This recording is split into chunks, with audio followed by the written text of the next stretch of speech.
하나님의 말씀을 계속해서 읽고 드려야 되는 이유가 있습니다. 첫 번째 이유는요, 너무나 빨리 하나님의 말씀을 잊어버리기 때문에 그렇습니다. 달리 표현하면은 이 하나님의 말씀을 마음에 새겨두고 실천하지 않기 때문이라는 것입니다. 두 번째는요, 하나님의 말씀은 들을 때마다 새롭기 때문에 그렇습니다. 오늘 나누실 말씀의 제목은 채워주시는 하나님입니다.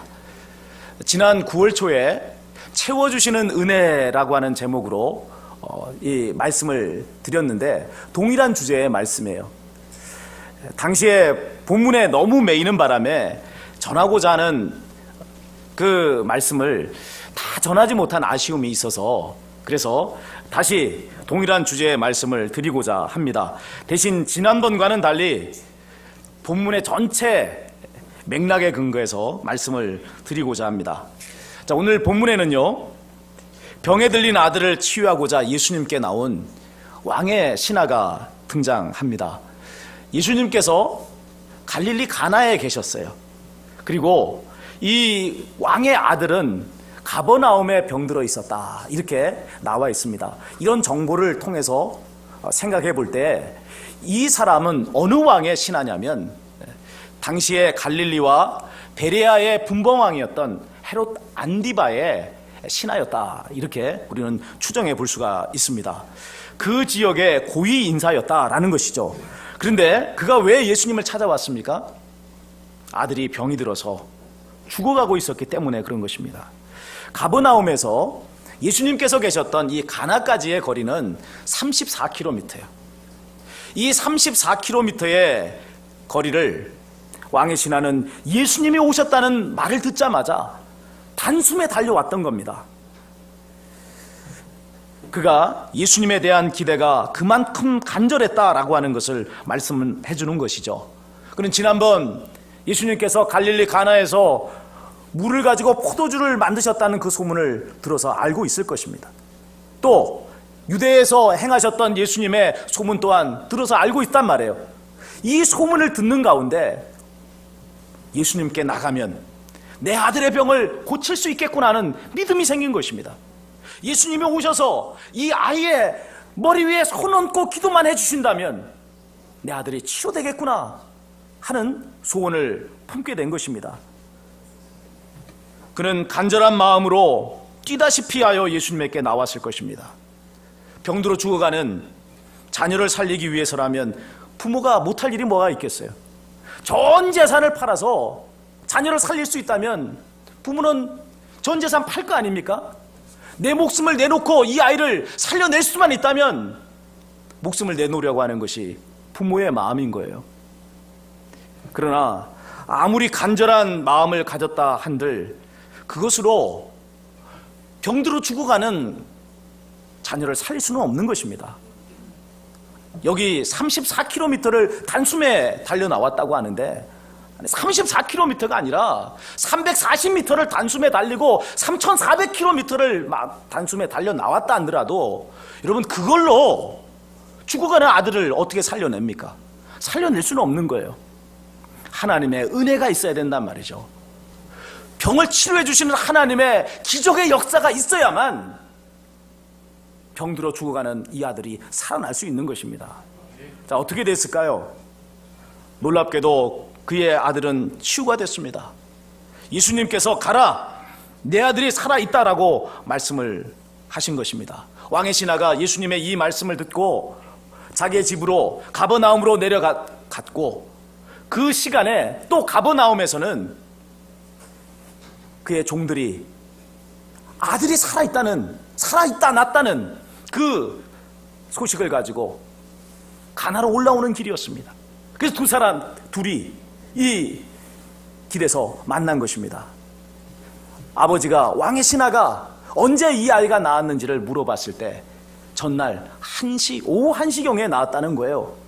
그 시간이 어느 시간이었죠? 예수님께서 그에게 내 아들이 살아있다라고 말씀하신 그 시간이었단 말입니다. 집으로 돌아온 왕의 신하는 온 집으로 더불어 예수님을 믿었습니다. 본문은요, 이것은 예수님께서 유대에서 갈릴리로 오신 후에 행하신 두 번째 표적이더라, 이렇게 기록을 하고 있습니다. 자, 예수님께서 행하신 이적의 역사들을 표적이라는 특별한 말로 표현을 하고 있는 것을 볼 수가 있습니다. 왜 이렇게 표적이라는 말을 쓰고 있는 것이죠? 그것은 이 이적들이 예수님이 하나님의 아들이시다라고 하는 것을 나타내는 이적이기 때문에 그런 것입니다. 자, 이 말은 우리에게 하나님이 어떤 분인가를 우리에게 가르쳐 주고 있습니다. 하나님은 어떤 분이시죠? 우리의 병을 치료해 주시는 분, 우리의 간절한 소원을 응답해 주시는 분, 바로 이 사실을 오늘 이 표적의 역사는 우리에게 일러주고 있습니다. 예수님께서 행하신 첫 번째 표적도요, 동일한 사실을 우리에게 말씀해 줍니다. 갈릴리 가나의 혼인잔치에서 예수님께서 물로 포도주를 만드신 사건 아닙니까? 잔치집인데 포도주가 떨어졌단 말이에요. 포도주가 떨어진 이 일은 사람의 생명을 살리는 일만큼 절박하지는 않습니다. 그러나 혼인잔치집의 입장에서 한번 생각해 볼 때 포도주가 떨어져 버린 이것은 당황스러운 일 아닙니까? 많은 사람들의 축복을 받고 그리고 행복한 삶을 출발하고자 하는 이 신혼 부부에게 있어서는 혼인잔치의 이 흥겨움이 식어져 버리는 것은 참 난감한 일이라고 할 수가 있는 것입니다. 그런데 그 자리에서 하객으로 오신 예수님께서 물을 가지고 포도주를 만들어 주셨어요. 예수님께서 만들어 주신 포도주 맛이 어땠을까요? 연회장이 신랑에게 한 말을 보면 그 맛이 어땠을까 하는 것을 짐작할 수 있습니다. 이렇게 이야기합니다. 사람마다 먼저 좋은 포도주를 내고 취한 후에는 그보다 못한 것을 내는 것이 상식인데 그대는 지금까지 좋은 포도주를 남겨두었도다. 포도주 맛이 너무 기가 막혔던 거예요. 한 가정의 행복을 위해 예수님께서는 기꺼이 자신의 능력을 펼치셔서 귀한 선물을 주신 것이죠. 이렇게 성경에는요, 우리의 필요를 채워주시는 하나님의 은혜로 가득 차 있는 것을 볼 수가 있습니다. 홍해바다 앞에서 울부짖는 이스라엘 자손을 위해서 하나님께서는 바다를 갈라주셨습니다. 마지막 남은 밀가루 한 움큼으로 떡을 만들어 먹고 자기의 아들과 죽을 수밖에 없는 사르밧 과부를 위해서 하나님께서는 그 가뭄의 시기가 끝날 때까지 그 통에 가루가 닿지 않고 그 병에 기름이 떨어지지 않는 은혜를 베풀어 주셨습니다. 구약시대에만 채워주시는 은혜가 임했던 것이 아닙니다.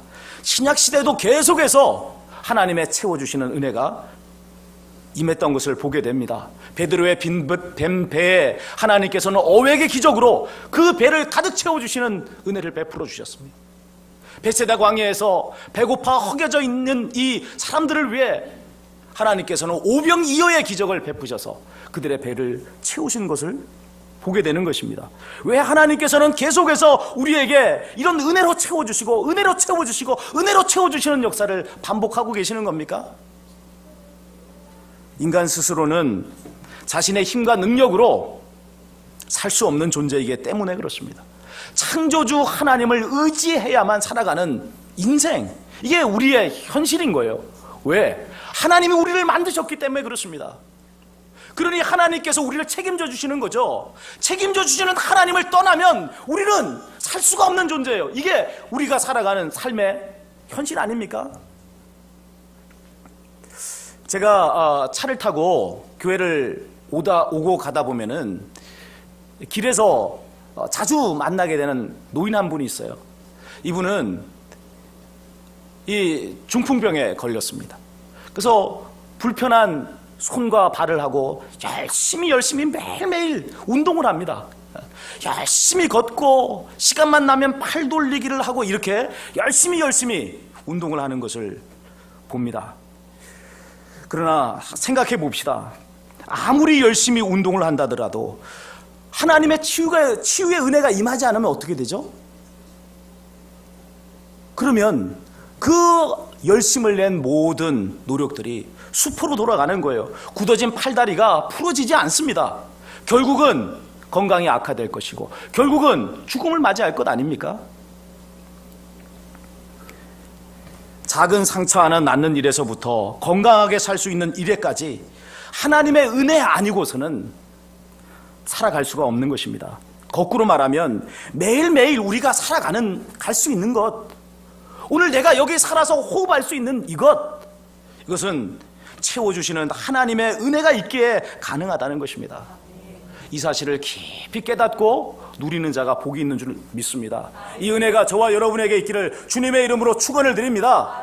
자, 그러면 우리가 어떻게 하면 이 은혜를 누리고 이 은혜를 통해 하나님께 감사드리는 자가 될 수 있을까요? 언젠가 휴가를 맞이해서 처갓집에 갔다가 인근 교회에서 예배를 드렸던 적이 있습니다. 마침 오후 예배가 헌신 예배여서 초청 목사님이 설교를 하셨어요. 그때 참 부러웠던 것이 있었습니다. 그분의 간증이었어요. 60대 후반의 목사님이셨는데 이런 간증을 했습니다. 자기는 하나님께로부터 받은 은혜를 생각할 때마다 너무나 기가 막혀서 눈물이 날 때가 한두 번이 아니라는 거예요. 한 번은 자동차를 운전하고 가다가 하나님의 은혜가 갑자기 떠오르고 하나님의 은혜가 너무나 감격해서 눈물이 쏟아지는데 주체를 할 수 없더라는 거예요. 그래서는 자동차를 길가에 세우고 한참을 울었다는 거예요. 그렇게 울고 있는데 누군가 이 차에 다가와서는 문을 똑똑 두드리는 거예요. 그래서 이제 창문을 열고 보니까 교통순경이 선생님 여기서 뭐 하십니까? 이렇게 묻더라는 거예요. 그래서 제가 하나님의 은혜를 생각하니 너무 감사해서 이렇게 울고 있습니다. 그렇게 대답을 했다는 거예요. 제가 이 간증을 들었을 때는 우리 교회를 개척한 지 얼마 되지 않았을 때예요. 그러니까 제 나이가 한 30대 후반대였습니다. 저희 인생을 생각해 보니까 이 목사님처럼 길을 가다가 눈물을 흘릴 만큼 그렇게 많은 하나님의 은혜를 경험하지는 못했다. 이걸 깨달았어요. 언제나 나는 저 목사님처럼 될 수 있을까 하는 부러운 마음을 가졌었습니다. 자, 그러나 이제 저도 나이가 들어서 50대가 되었습니다. 제법 인생에 데이터가 쌓인 그런 나이가 된 것입니다. 그리고 돌아보니까 걸어온 저의 인생의 걸음걸음마다 다 하나님의 은혜라는 것을 깊이 깨닫게 됩니다. 제가 37살에 우리 대만교회를 개척했습니다. 여러분, 왜 제가 우리 교회를 개척했는지 아십니까? 왜 우리 대만교회를 개척했는지 아세요? 따로 갈 데가 없어서 교회를 개척했어요.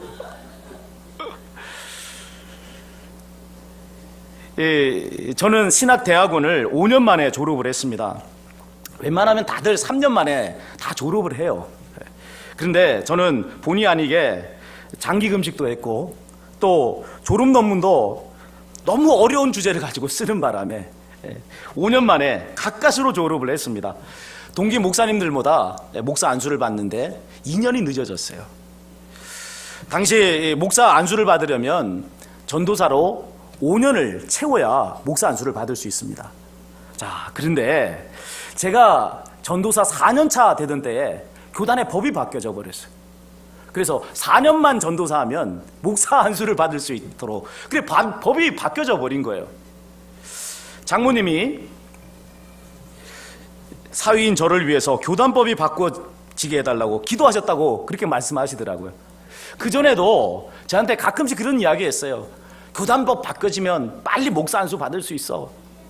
그때마다 저는 그냥 웃었습니다. 말도 안 되는 소리잖아요. 예? 교단법이 왜 바뀌어집니까? 그런데 제가 전도사 4년차 딱 될 때 교단법이 바뀌어져가지고 1년이 줄어든 거예요. 지금도 4년 전도사에 해야 목사 안수 받습니다. 그게 한 20년 정도 전에 일 아니에요. 그 법이 지금까지 유지돼요. 그럼 왜 그때 하필이면 법이 바뀌었을까요? 그렇습니다. 장모님의 기도를 들으시고 하나님께서 저를 위해 교단법을 바꿔주신 것입니다. 할렐루야. 안 하시는 분, 아멘 안 하시는 분들은 왜 그러세요? 배가 아픕니까? 아멘 하는 자들마다 복이 임할지어다.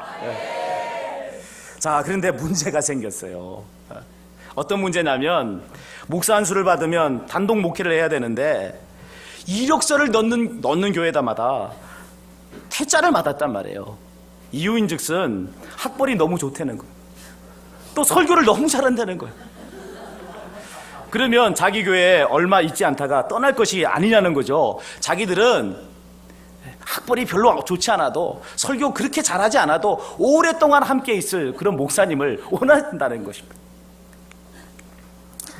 가는 이력서를 넣는 교회마다 다 미역국을 마시고 퇴짜를 맞고 이제 더 이상 갈 곳이 없게 됐어요. 어떻게 해야 됩니까? 개척하는 것밖에는 따로 방법이 없어요. 그런데 그때부터 제 아내 치유사역의 소문을 들은 부산 사람들이 거제도로 몰려오기 시작한 거예요.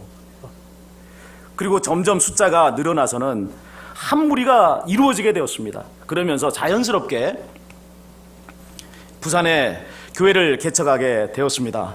모든 것이 하나님의 은혜요, 하나님께서 주관해 주시고 인도해 주신 결과였습니다. 자, 그것이 전부였을까요? 아니란 말이에요. 개척을 화명동에 했는데 새롭게 만들어진 신시가지에 정말 들어가기를 원했습니다. 신시가지, 건물도 깨끗하고 모든 것이 반듯반듯하게 세워진 거기에 교회당이 들어가면 얼마나 좋겠어요. 그런데 신시가지에 있는 빌딩에서는 들어갈 곳이 없었어요. 교회는 분양도 안 해주고 임대도 안 해준다는 거예요. 그래서 천신만고 끝에 찾은 땅이 화명동 구시가지 구석에 있는 땅이었습니다. 지금은 도로가 넓게 뚫려서 버스 다 들어갈 수 있는 그런 땅입니다. 그러나 당시에는 돌담집들이 다닥다닥 붙어 있어가지고 그 돌담길이 난 그 꼬불꼬불한 골목으로 들어가야 했어요. 들어가면서 제가 느낀 것은, 야, 이거 70년대다. 70년대 그 지역이라고 생각을 했어요. 그리고 그 70년대 지역의 맨 구석 막다른 더 이상 갈 데가 없는 그 땅을 사서 거기에 교회당을 지었습니다. 땅을 사고 나서 알게 된 놀라운 사실이 있습니다. 뭐냐면 수도가 들어오지 않는다는 거예요. 세상에. 부산광역시 안에요. 근데 부산광역시에 수돗물이 들어오지 않는 곳이 있을 거라고는 상상도 못했습니다. 어떻게 합니까? 지하수를 팠죠. 네. 교회당을 건축하고 나서 참 많이 부르짖었습니다. 많고 많은 땅이 있는데 어찌 이런 땅을 주셨습니까? 때를 쓰면서 하나님께 부르짖었습니다. 내비게이션을 찍고서도 몇 번을 돌아와야 우리 교회를 찾을 수가 있었어요. 자, 그런데 몇 년 후에 그 교회당 옆으로 12m 도로가 날 것이라고 누가 알았겠습니까? 그리고 또 몇 년 후에 그곳이 재개발이 될 것이라고 누가 알았겠습니까? 아무도 상상하지 못했고 계획하지 못했던 일이었어요. 교회당이 한 300평이 채 안 되는 그런 땅인데 이 땅값이 도로가 나면서 또 오르고 재개발이 되면서 오르고 올라가지고 30억이 넘는 값을 받게 되었습니다. 그리고 이제 100억짜리 건물을 인수하게 됐어요. 여러분, 될 수 없는 일이 이루어진 것 아닙니까? 도대체 하나님께서 내가 생각하는 좋은 곳으로 인도하지 않으시고 전혀 생각하지 않은 그런 낭패할 곳으로만 인도하셨는데 도리어 그것이 복이 되고 그것이 도리어 놀라운 하나님의 은혜로 채워지는 역사로 바뀌어진 것입니다. 하나님께서 이 모든 것을 주관하시고 인도해 주신 결과라는 것입니다. 자, 그러면 하나님의 은혜는 이제 여기서 끝날까요? 이 정도 하나님 은혜 베풀어 주시니까 이제 됐다라고 그렇게 말씀하시겠습니까? 아니죠.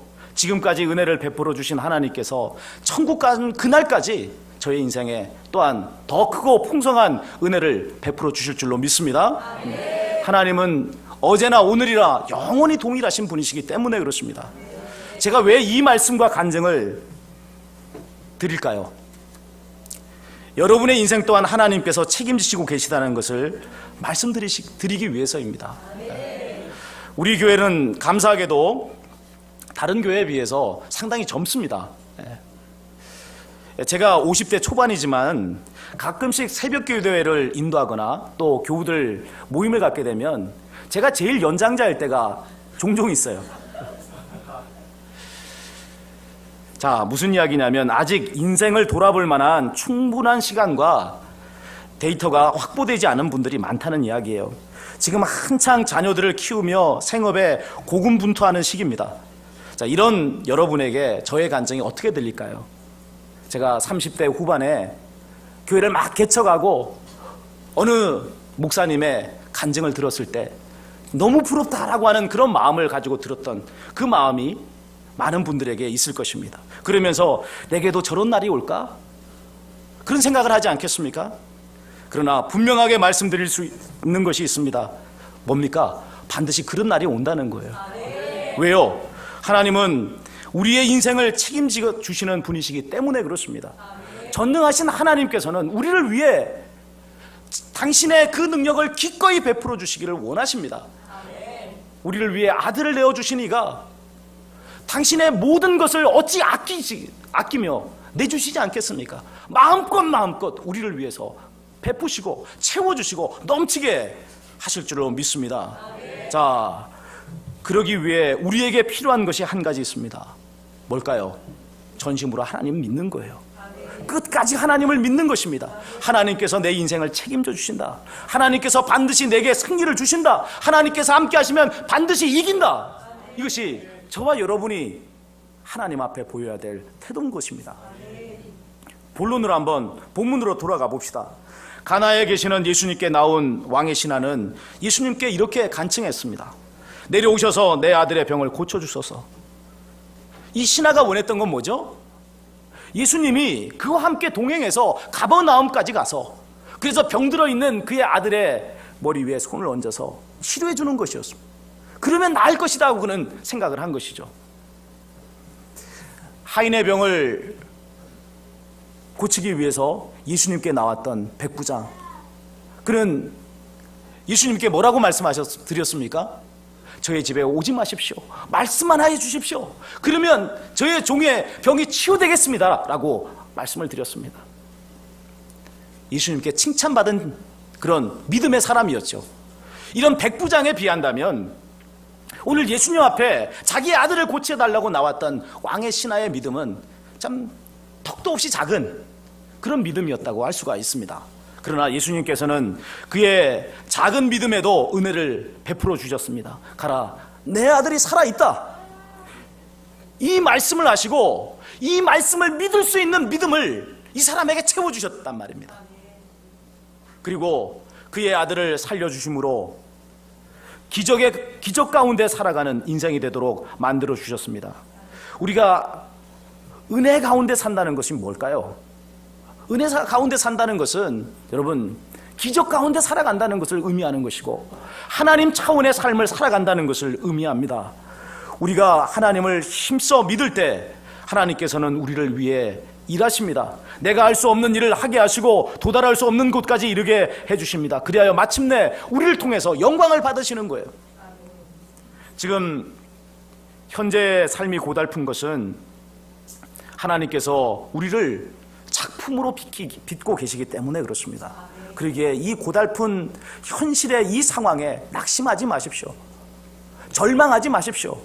믿음으로 반응하라는 이야기입니다. 범사에 하나님을 인정하시고 감사하시기를 바랍니다. 얼마 지 않아 하나님께서 내게 이런 은혜를 베풀어 주셨습니다라고 고백하는 사람이 될 것입니다. 그리고 또 머지않은 장래에 내 생애 전체가 채워주시는 하나님의 은혜 가운데 있었습니다라고 간증하는 사람들이 될 줄로 믿습니다. 우리 사랑하는 대만교회 모든 교우들에게 이 은혜가 있기를 바라고 또 모든 분들이 이렇게 간증함으로 많은 사람들에게 소망과 도전을 주는 복된 생애 되기를 주님의 이름으로 축원을 드립니다. 우리 다 같이 주신 말씀 기억하시며